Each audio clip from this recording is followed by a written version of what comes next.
भूखा आदमी अब इतना अमीर कैसे? मुझे इस राज का पता लगाना होगा। रघुवीर ने रात को चोरी करके रामू के घर देखा। दोस्तों, यह कहानी है एक छोटे से गांव की, जहां रामू नाम का एक गरीब लेकिन ईमानदार किसान रहता था। सुबह से शाम खेत में पसीना बहा देता हूँ, पर इस साल भी फसल ठीक नहीं हुई। सीता, पता नहीं अगले महीने क्या होगा। रामू बच्चे पूछते हैं कि उनकी पढ़ाई रोटियों का क्या होगा। मैं भी डरती हूँ, लेकिन तू हार मत मानना।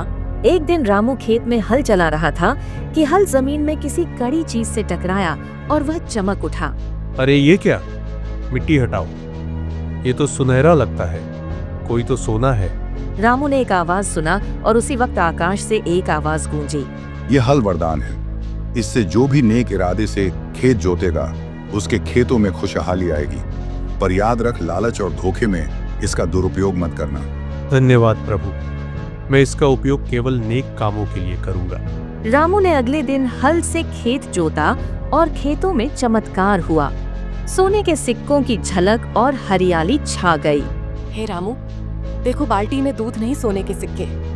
हमारी मुश्किलें मिट गईं। रामू ने नए घर बनवाए, बच्चों की पढ़ाई करवाई और गांव के गरीबों की मदद की।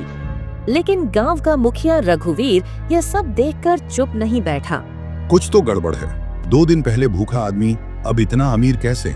मुझे इस राज का पता लगाना होगा। रघुवीर ने रात को चोरी करके रामू के घर देखा और वही सुनहरा धन देखकर लालच में आ गया। अच्छा, यह तो असली राज है। कल रात में इसे चुरा लाऊंगा और सब कुछ मेरे नाम कर दूंगा।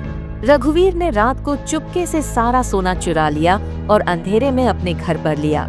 इससे यह सीख मिलती है कि लालच का फल विनाश है। रामू ने सोना का उपयोग नेक इरादों से किया, पर तुमने चोरी और लालच से इसे पाना चाहा।